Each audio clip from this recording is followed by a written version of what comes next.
Today is, I think it's Wednesday? Yes, Wednesday, January the 18th, 2023. I've been wanting to make this video for the last few days, but yeah, but I don't think I've had the gumption to make it. So I'm just going to take a leap and do this. This is going to be about all of the planetary ingresses and transits through certain nakshatras. That is, nakshatras are more than constellations, but I'll say more about that maybe later. In any case, the transits through and the back and forth and the ingresses and changes that some massive planets are going to be making this year through certain nakshatras are kind of significant to say the least, and so I thought I'd make this video. Usually I don't talk in public about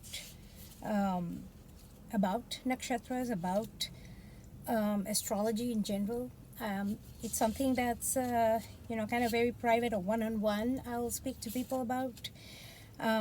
So this is quite a bit of a leap for me to say what I'm seeing here like this in a public forum. So just bear with me, and if you have any questions, or if you feel like, whoa, is that like, why do you say this, and why do you think this would happen, or what is this particular archetype, just leave that as a comment, and I will do my best to answer everything, either either as a comment or as a reply video.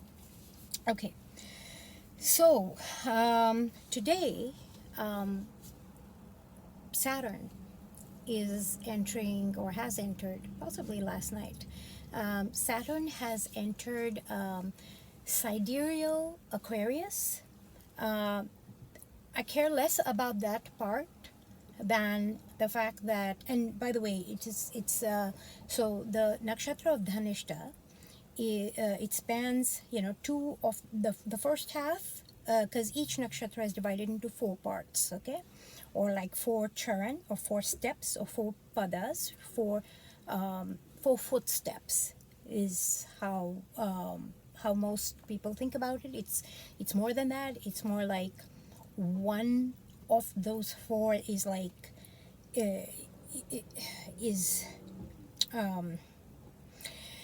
only one of them is like manifest, and 3 are hidden and under the surface. But that gets a little bit more esoteric, so I won't go there here. But again, if you have questions, ask me. So 2 of them are in the sidereal Capricorn, and 2 are in sidereal Aquarius. But the real important aspect of this is the way this pada 3 and 4 express of Dhanishtha. Now, while Saturn has been in Dhanishtha, it has been Saturn. I really like Saturn. Let me just say that right off the bat. But a lot of people fear Saturn. Saturn brings a sense of coldness, contraction. However, contraction and coldness, think of it like a cold compress that preserves you. Like, if like aging people will put like cold compresses and cold stuff in their face, right, to like try to stay young or whatever. So Saturn can be good. But anyways, while it's been in Dhanishtha, along with it was conjunct Vesta, that's not really terrific for investments and that kind of thing, because it brings contraction, obviously, to the area of investments. and to treasuries and to all that kind of area. Now, when it moves into these two, the third and fourth step of Dhanishtha, that bit kind of gets a little more amplified, but in a way that, like on a very human level, on the level of the human body, that does tend to, God, see, this is why I don't say this kind of thing in public. There is a tendency to want to leave the planet, let's just say. So there's that element of coldness, nuclear winter like things. There is this brings a sort of ultimate detachment. Who gives a shitness? What, like, who even cares? It brings that sort of vibe to things. It sometimes even might result in a complete plug pulling. Now, since we're talking pulling the plug, and given that we've seen all of these effects sort of in the financial sector, you can think about it sort of as a financial pulling of the plug, and almost not even giving a shit about it. And that bit gets a little bit nihilistic. So there is this element of sort of nihilism that could occur in especially like starting now. And then it enters Shattabhisha, which is, and I should really get into sort of the archetypes and the deities that rule over these zones in the heavens, okay? Because that's really significant. If you understand the archetypes behind each nakshatra, you can understand the flavor of what's coming. So what happens, and here I've written them out in, oh right, yeah, well, hold on, and here this is something important. So today well, this is veering off from Saturn for a bit, but today Sun is conjunct Pluto in Uttarashada, which is quite a bit of a colonizer kind of energy there. I mean, I'm not saying if you're a person who has that in your birth chart that you are a colonizer. That's not what I'm saying. I'm saying, in the original spirit of this craft was made for timing, not so much for personality astrology. And so from on that basis, this today's combination is kind of day of ultimate colonization, and that's happening today. So heads up. Now, I just mentioned that Saturn has entered Dhanishtha, but in another few days, actually right on Chinese New Year, it is Saturn is also going to be conjunct Venus. Now, this is a very it's a beautiful thing, and it can be a very scary thing, both. But let's look at the beautiful side of it, okay? This combination can bring a lot of wealth. Note I said can bring. It doesn't have to bring. There is an aspect being made with Rahu. Let me tell you where it is. It's I think it's by Rahu is in Bharani, and Bharani is ruled by Yama.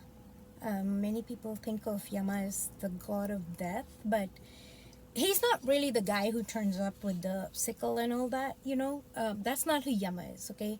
Yama is after you've taken your boat ride down the Duat and you're in Hades, that's when Yama will sit down with Chitragupta, his celestial accountant, and consult with Chitragupta about, hey, what's this, like read out what's happened. And then Yama will give you your sentence. Okay. So, it's making a square aspect. And many people have something against square aspects because trines are like the 120-degree triangle, which is like it's a very favorable thing. I think of it as a lazy trine. They're easy, they're the easy aspects in personality astrology. It's the part of your personality that flows easily. The square aspects are the ones where there's work required, because that's the aspect of your personality where that don't kind of jive that great together, and areas of improvement, so to speak. Those are your squares. Okay. Now, on a worldly level and on a timing level, when there are these squares, it's making this tense aspect.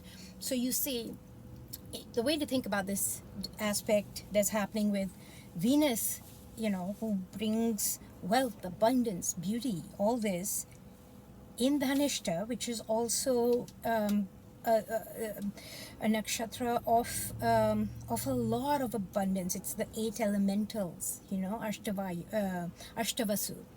And all of this abundance, and even the constellation up there is Delphinus, which is like that dolphin one, So it's a lot of it's happy. But then there's Saturn, and then there's Yama. And if you know the story of them, they don't like each other because they were stepbrothers, and they're making a square. And there's more, because Venus, well, Venus's house is over there in Taurus. But anyways, you know what? I won't go there because that's more zodiac versus constellations. I'll just keep it constellation. So anyway, so this 22nd of January, which is also full moon, new moon. Sorry, the conjunction of the moon with the sun. So you have a new moon happening on the 22nd, more like 23rd Jan at 3:08 a.m. But then in addition to that, you would have also had Saturn and Venus conjunct, making a square with the god of judgment. So I don't know. It's I don't know how to read that. I guess it's a matter of you get your due, so to speak. So if you've it's like Santa, if you've been good, then maybe Yama will look at you kindly. If not,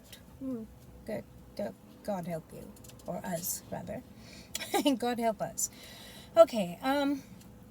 The other thing, that's a more interesting esoteric thing that's happening, is that Saturn, Venus, and then the moon around the like a little bit later, in another few days, it is making 108-degree angle. Okay, 108 degrees. That's something. 108-degree angle with the south node, which is Ketu, in the nakshatra of Swati, which is the star system of Arcturus. Now, those of you who do know starseed stuff and are into Arcturus, just think about that. 108-degree angle. That's what it's doing. So that might be something very, very significant for people with any significant placements in Swati Nakshatra, which is near Arcturus. And let's see, Arcturus is what? About 9, 10, 11 degrees of Scorpio, no, 13 degrees, 15 degrees, something like that, of tropical Scorpio. That's sort of, so if you have any planets over there, it's making 108-degree angle, and you have South Node conjunct right there. So both heads up, as well as, wow, massive transformations coming up. So that's going on with Saturn. Well, no, that's not all that's going on with Saturn. Then on the 14th of March, Saturn enters Shattabhisha, like I mentioned, I think earlier. Now, who is Shattabhisha? What is Shattabhisha? Shattabhisha is actually, it's a, many people associate Shattabhisha nakshatra with the Freemasons and all that. I don't like to think of it like that, frankly. It's actually a really sacred spot. And let's think about who is the deity who rules Shattabhisha, okay? So the Sindhi community, Julelal is the one who has his reign over that spot. There's Varuna. Varuna is the main deity, but the Sindhis worship Julelal as Varuna. Okay. What else is happening, or why is that nakshatra is so significant? Because every year, Ash Wednesday and Lent begins on Shattabhisha, just so you know. So even the Catholics have not forgotten the constellation. So Saturn enters Shattabhisha. This is the sort of the karma in this nakshatra is healing. 100 doctors, they say, large conglomerations of the need for large conglomeration of people to solve your issue, maybe some big group things, in order to solve things. So note that this may be a time where there are such massive problems too, where you need to gain counsel from lots of different people for one unknown issue, you see. So it's that kind of a thing, because also even though it enters Shattabhisha, it also retrogrades quite a bit. Okay, so Saturn goes into retrograde from June 17th to the 4th of November.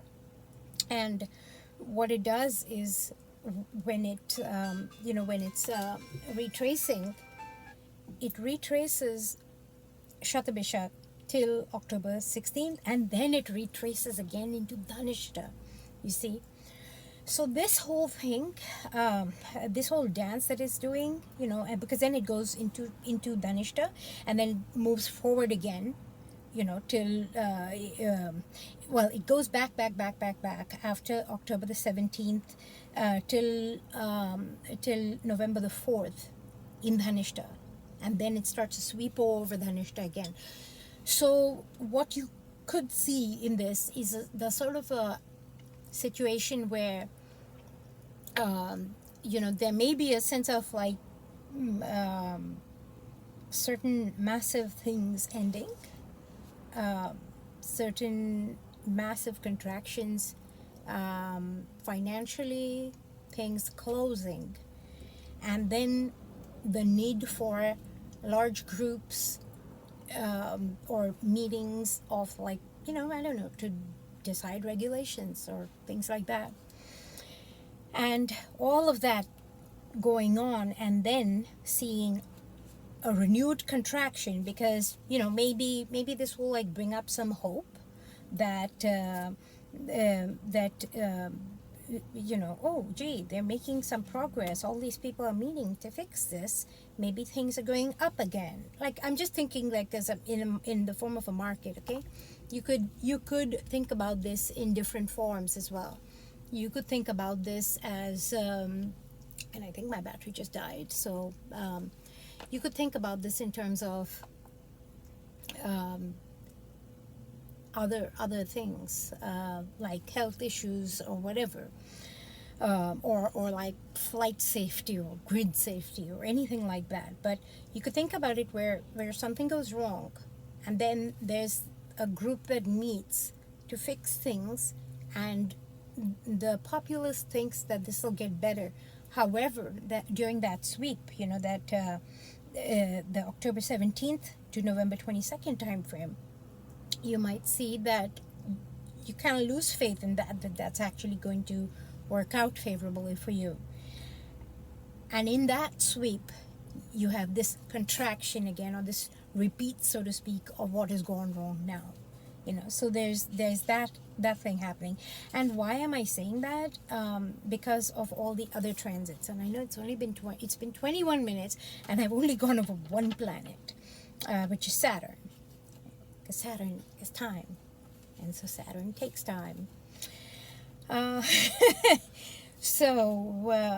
I love Saturn, so I give Saturn time. Okay, let me say two more things about Saturn that matter here. Well, everything matters, but this in particular. So, Venus, during July 23rd to August 23rd, Venus will be going retrograde from the nakshatra of Magha, which is ruled by the Pitris, our ancestors. And it'll be going backward into the nakshatra of Ashlesha, which is the Nagas, the snakes. Or not the snakes, really. They're the big snakes, the dragons, the wealth hoarding dragons. Not hoarding, but the wealth guarding dragons. So this bit, right, of and that too, Venus making that backtrack, that one is significant because it makes an opposition with Saturn in whichever one it is at that time. I think it's going to be, I can tell you here. Okay, nice. It'll be in Shattabhisha during that time. Interesting. Very interesting. Wow. Okay. So this is between July 23rd and July 23rd to August the 23rd. And around the same time, you also have, and this bit is a bit concerning, because you have, we've had Mars in Rohini all this time. And by the way, when that happens, there are food shortages, and this usually means the next season there's going to be famine. That's what that means. So so this combination, right? And then because then at around that same time in summer of this year, you have Mars opposing Saturn, and that is a bit of a it's a bit of a problematic aspect, but yeah, I won't go into it. But if you want to know why, ask me. Yeah, but it wouldn't surprise me if something would happen, like airplane disaster wise. It's that kind of a thing. Yeah. Or like sky disasters, not necessarily airplanes, rockets, whatever. They're up high disasters, and explosive kind of things. Then this one is another interesting one because so Mercury, from the same time, so August 23rd, Venus began her direct march again, but then Mercury goes into retrograde from that same time, August 23rd. So that time frame is kind of a bit tricky, and now it does its thing in the nakshatra of Purva Falguni. Now, why does that matter? So so there are two ancient Vedic books that contradict each other on which god, which deity, which archetype rules Purva Falguni. Okay, From a personality astrology standpoint, one of the books says, it's Purva Falguni versus Bhaga. And then the other book says, from a timing standpoint, you should consider Bhaga and, Bhaga for the first one and Aryaman for the second one. And the other one says Aryaman for the first one and Bhaga for the second one. Regardless, who are Aryaman and Bhaga?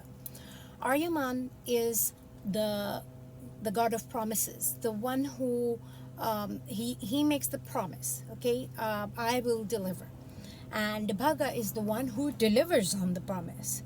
Now you see, so if we think about it, so that's Purva Falguni, okay? So some say that Aryaman, the maker of the promise, is Purva Falguni. Uttar Falguni, the next one, is Bhaga, where you reap the fulfillment or the bounty. Oh, by the way, the keeper of the promise is actually Mithras,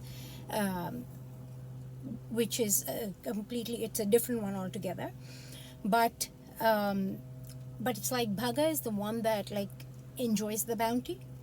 It's the evening time when the cows come home. That's sort of like the resting time and rest and enjoy time. So whichever way you look at this, right, with a planet like Mercury going retrograde, in this sort of an archetypal place of either promise making or reaping the harvest, so to speak, this gets to a sort of scenario where like they basically promises reworked, promises being rethought. So and with this coming right after that whole dance that that Venus and Saturn have been doing, that's a really tricky time this coming fall.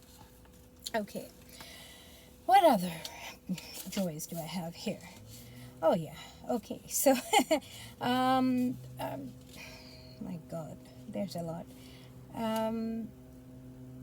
Okay, let me just give you 2 other dates here.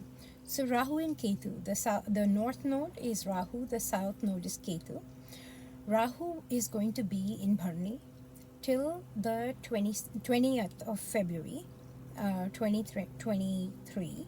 So, and Bharni, like I said, was Yama, the judgment god.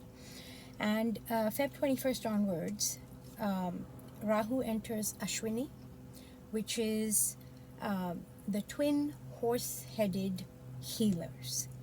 And this twin horse-headed healers, along with this, what I said earlier about Saturn and that thing about Shattabhisha being the 100 gods, 100 doctors, sorry, that whole thing, and this healer bit, something health-wise is coming up soon. I don't know whether that would be in this form of like that, like a opioid crisis sort of thing, with people feeling hopeless and leaving, or on what basis. Dhanishtha is also the heartbeat, so the because it's the beat, it's the there's so much like deities wise on Dhanishtha and heartbeat.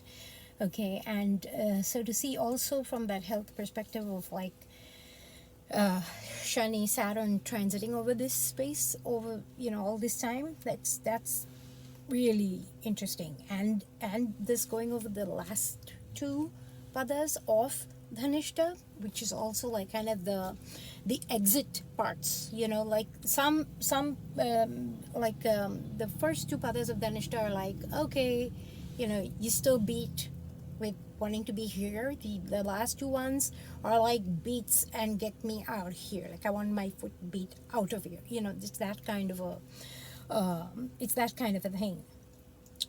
So that really makes me wonder, but then again, hey, horse-headed healers, maybe they will bring something in, alternative healing wise.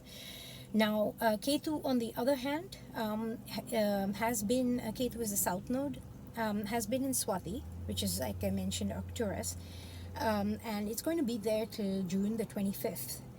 June 26th onwards, Ketu enters Chitra.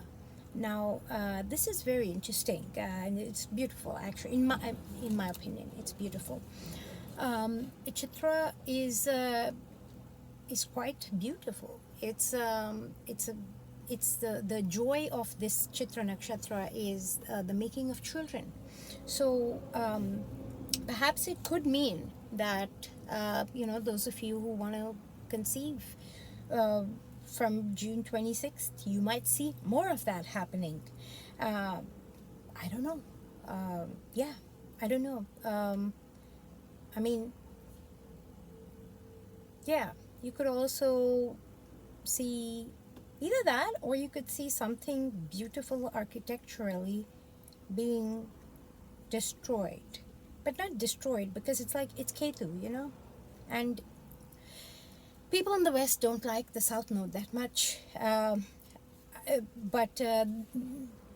it's a moksha karak. It's like a karak is like a doer, a project man, who is in charge of the thing. That's a karaka. So it's a moksha karaka, means, and what is moksha, right? Moksha is like let go, like you have to be dead to moksha, so uh, so it could mean even the destruction of something beautiful, or and why am I saying that? Chitra is ruled by the celestial architect, so you might see the giving up or the letting go of something, some like work of beauty kind of thing, maybe. Or you could just say full resurgence, because Ketu is also where all your creativity is birthed. And why is all this creativity birthed? Is it a contradiction with moksha? No, not really, because it's only when you let go and you like completely dump your mind out of all your bullshit ideas that you create something new, right? So that's another way to think about it as well. Now, so that was Rahu and Ketu in those two transits. And then Jupiter is entering Ashwini, again, the horse-headed healers, on the 22nd of Ashwini. On the 22nd of April, it enters Ashwini. Right after the eclipse, actually, which is interesting. And then on 21st of June, 21st of June is sort of, it's only a month before those problematic aspects that I mentioned earlier. Right at that time, it enters Bharani again. Remember? Yama's place. And Jupiter, the expander. Yeah. So 21st June, Jupiter enters Bharani, and then it goes in retrograde again from that September 4th to December 31st time frame, where on November the 27th it re-enters into Ashwini, because it's doing this back and forth dance. So this time frame, right, between September the 4th, so the two, I would say, tricky time frames are, I would say, when you have Jupiter in Bharani, so that's June 21st, all the way up till, say, September the 14th, that summertime is a bit of a interesting time frame. Make of that what you will. Use your transformations for the best, for the highest good, and for whatever your evolution journey, wherever your evolution journey is leading you to, because it looks like that is going to be the time of the most transformation. From that mid-late June till about mid-September, with perhaps certain not phoenix rising from the ashes, because you have to have the ashes first, right? Perhaps with certain interesting surprises thrown in for good measure. But that's what's coming up for 2023 transits. If you have any questions, please feel free to leave a comment, and I will answer them. And yeah, thank you for listening. Take care. Bye.